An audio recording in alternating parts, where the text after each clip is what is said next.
సంపాదించడం అంటే మనకి తెలియదు. కానీ భోగి పండక్కి దమ్మిడీలు కాణీలు ఏరి దాచుకోవడం సంపాదించడం అని నాన్న చెప్పాడు. బామ్మకి అమ్మకి ముద్దిచ్చి కాణీ తీసుకోవటం కూడా సంపాదించటమేనట. బీచ్లో శీతలకేసి చూసి బాబాయిలకి ఈల వేసి పెట్టే ఏ పిల్ల అని పిలిచిపెట్టి బాబాయిలందరి దగ్గర పదనాలు తీసుకోవడం కూడా సంపాదించడమేనట. కానీ పండగే బెస్ట్. పిల్లలకి డబ్బులు వస్తాయి. పండగ అంటే అవి చాలా రకాలు. బాబాయికి సీత కనిపిస్తే ఓ పండగట. నవ్వితే 2 పండగలు. ఆఫీసులో విగ్గులేని యముడు ఊరెళ్తే నాన్నకి పండగ. లావుపాటి పక్కింటి పిన్ని గారు కాసేపు సినిమాకి వెళ్తే వాళ్ళ ముగుడికి పండగట. ఇలా అని నాన్న చెప్పాడులే. అప్పుడు అమ్మకు కోపం వచ్చింది కూడాను. కానీ అన్నింటిలోకి భోగి పండగే బెస్ట్ అనుకో. అయినా ఈ కాలంలో బాగుండడం లేదట. భోగి పళ్ళలో కల్తీ ఎక్కువ అయిపోయిందని మొన్న బావిగాడు అన్నాడు. కల్తీ అంటే పాలల్లో నీళ్లు కలపడంట. లేకపోతే నాన్న ఆలస్యంగా వచ్చి అమ్మకి కొంచెం అబద్ధం చెప్పడం అంట. ఇప్పుడు రేగిపళ్ళు దమ్మిడీలు కలిపితే భోగిపళ్ళే కదా. కానీ ఇప్పుడు దమ్మిడీల కన్నా రేగిపళ్ళే ఎక్కువ కలిపేస్తున్నారట. దమ్మిడీలు కాణీలు అయిపోయాయి కదా. ఇప్పుడు నయా పైసలు. ఇలా ఇవి చాలా ఖరీదని నాన్న చెప్పాడులే. అందుకని బోల్డ్ రేగిపళ్ళు 1, 3 నయా పైసలు వేస్తున్నారు. ఇలా చేస్తే చిన్నపిల్లలు పాపం డబ్బు ఎలా సంపాదిస్తారు? అందుకని ఈ పండక్కి ఎక్కువ నయా పైసలు వేసి కొంచెం రేగిపళ్ళు వెయ్యాలి అందరూ. మాస్టర్లతో వేగనం. అబ్బబ్బా, ఈ మాస్టర్లు ఉంటాయే, వాటితో వేగలేకపోతున్నానురా. చాలా కొంచెం కష్టమన్నమాట.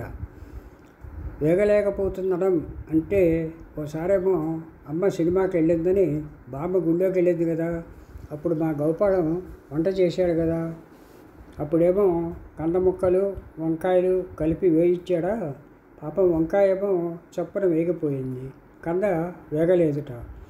అందుకనేమో వంకాయ ఏమో అబ్బా కంద నీతో నేను వేగలేక చస్తున్నాను అందట. అప్పుడేమో కంద మా నాన్నకేసి చూసి కాదులే వీడు చూడు నన్ను ఊరికే వేపుకు తెరేస్తున్నాడు అందట. ఇలా అని నాన్న చెప్పాడు. నాన్న ఏం చెప్పినా మళ్ళీ అవి మనం చెప్తే ఆయాసం వస్తుంది, నవ్వు కూడా రాదు. కానీ నాన్న ఏం చెప్పినా అమ్మకి నవ్వు వస్తుంది. మనం చూడనప్పుడు ఉత్తినే నాన్నని చూసినా అమ్మకి నవ్వు వస్తుంది. అమ్మ పాపం మంచిదనుకో. ఇప్పుడు ఈ మాస్టర్లు అలాగన్నమాట. మాస్టర్లు 2 రకాలు కదా. ఒకటి మామూలు మాస్టర్లు, 5 ప్రైవేటు మాస్టర్లు. ప్రైవేటు మాస్టర్లే కొంచెం మంచివి. మనకి అప్పుడప్పుడు నెత్తి మీద వీపు మీద ప్రైవేట్ చెప్పినా మనం ఘాటుగా ఏడిస్తే బాబు వచ్చి తిరుగుతుంది కదా. అందుకని మనమంటే కొంచెం చాలా భయభక్తులంటే నాకు తెలియదు, అలా అని బాబు అంటుంది. బహుశా అగరొత్తులో బాబాయి కాల్చే సిగరొత్తులో అయి ఉండవచ్చని నాకు కొంచెం అవమానం. సాధారణంగా ఈ మాస్టర్లకి ఏమీ తెలియదు పాపం. పెద్దాళ్ళని అడిగితే కోంబడతారని భయం. అందుకని బడి అని ఒకటి పెట్టి మనని అడుగుతారన్నమాట. మనం అక్కడ పాపం చెప్తామా? వాళ్ళకి పాఠాలు రావు కదా.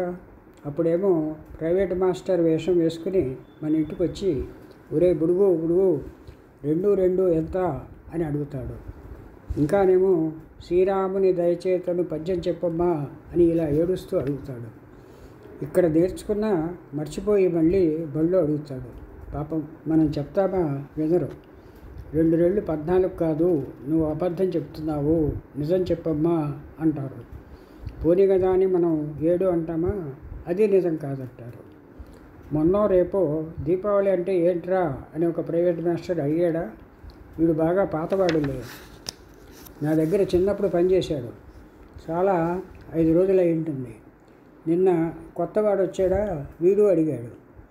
పాతవాడికి చెప్పానురా, వెళ్ళివాడిని అడుగు, లేకపోతే మీ నాన్ననో బాబాయినో అడుగు అన్నాను. మా బాబాయిని మాత్రం అడగొద్దు. ఎవరైనా 2 జడల సీతలు అడిగితేనే వాడు చెప్పుతాడు.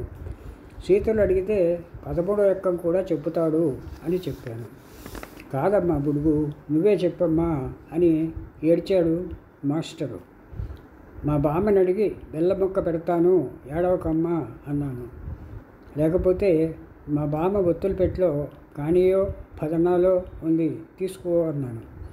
కాదమ్మా చెప్పాలి, బళ్ళో నిన్న చెప్పానుగా, అదే చెప్పు అన్నాడు. చూసావా, పచ్చి నిజం కాదది. బళ్ళో కూడా వాడే నన్ను అడిగాడు. నేను పోనీ కదా అని చెప్తే చీ రౌడీ వెధవా అని తిట్టి నెత్తి మీద ప్రైవేట్ చెప్పాడు. తర్వాత వాడు ఏమిటో చెప్పాడు. మళ్ళీ ఇక్కడికి వచ్చి మళ్ళీ అడిగాడు. పోనీ కదా అని మళ్ళీ చెప్తే మళ్ళీ ప్రైవేట్ చెప్పాడు. అప్పుడేమో నేను ఘాటుగా ఏడ్చేశా.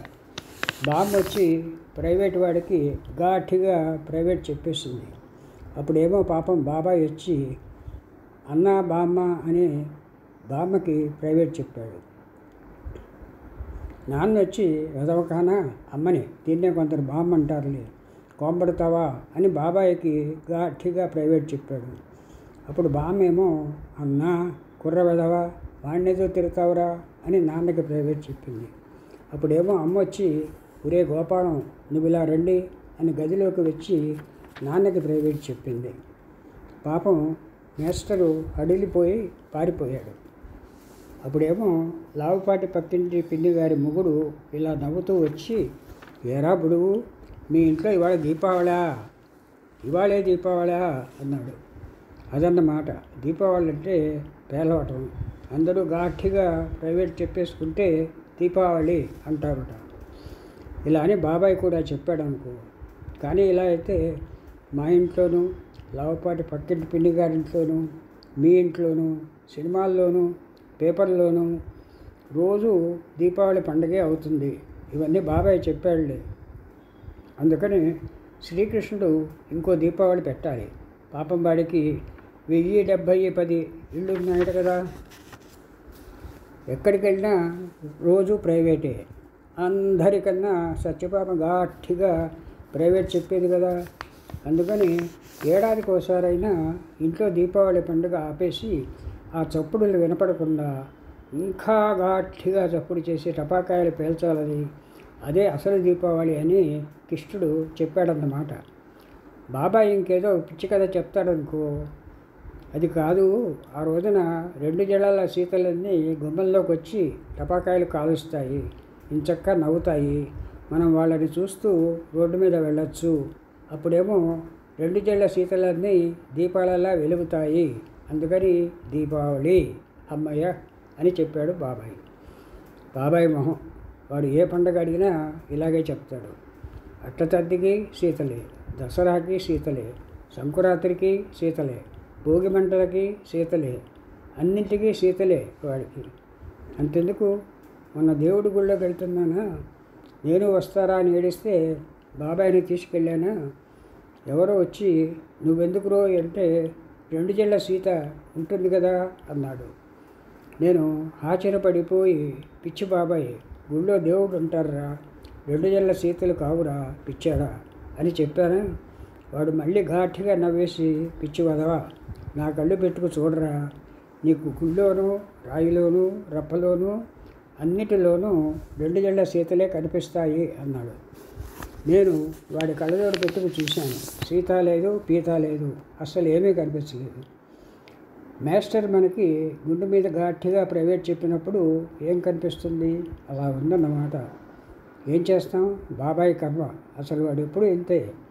నిన్నో రేపో మా గోపాలం వాడి మార్కులు చూసి, ఎరా నువ్వు కాలేజీకి ఎందుకు వెళ్తున్నట్టు అన్నాడా.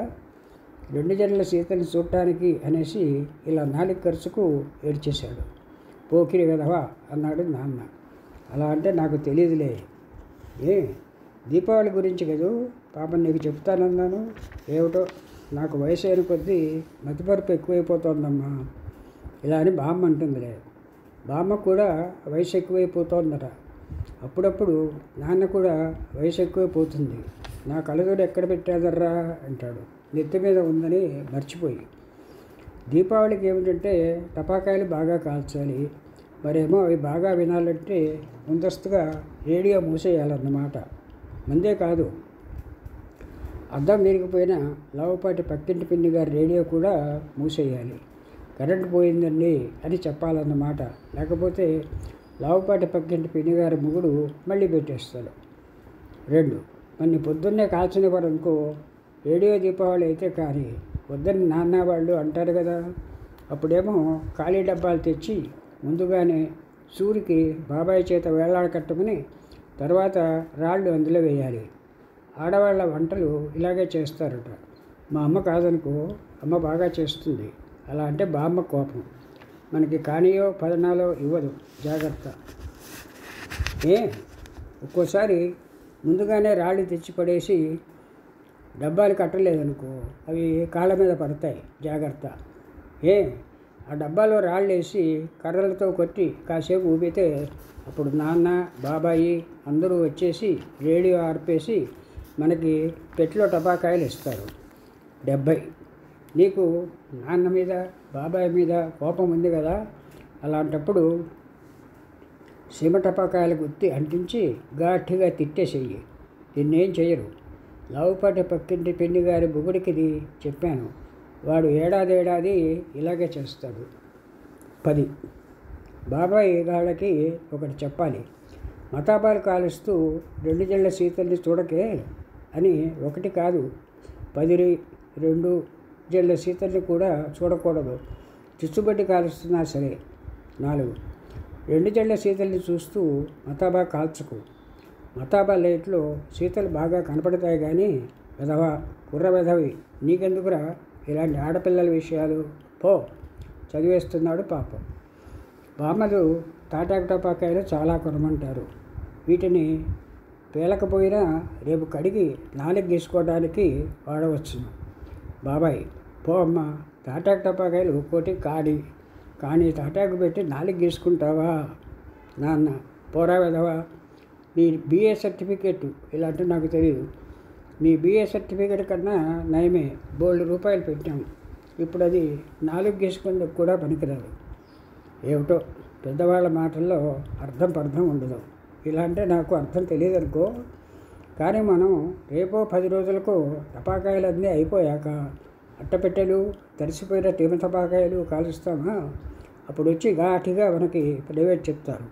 అది ఇంకో దీపావళి. అన్నట్టు ఈ ఏడాది 2 దీపావళి ఉన్నాయి తెలుసా? పాపం మా ప్రైవేట్ మాస్టర్ ఏడ్చాడు కూడాను. ఒక్క దీపావళికి ఏడుస్తున్నాను, 2 దీపావళికి ఏం చేయను అని. మళ్ళీ ఏడవండి, మీ స్కూల్ వాళ్ళు జీతాలు సరిగ్గా ఇచ్చేదాకా అంతే అన్నాడు బాబాయ్. ఇలా అంటే ఏమిటో మనకు తెలియదు అనుకో. ఈ జీతాల గురించి అస్సలు తెలియదు. జీతాలు ఇచ్చినందుకు కొందరు ఏడుస్తారట, ఇవ్వనందుకు కొందరు ఏడుస్తారట. ఇలా అని నాన్న చెప్పాడు.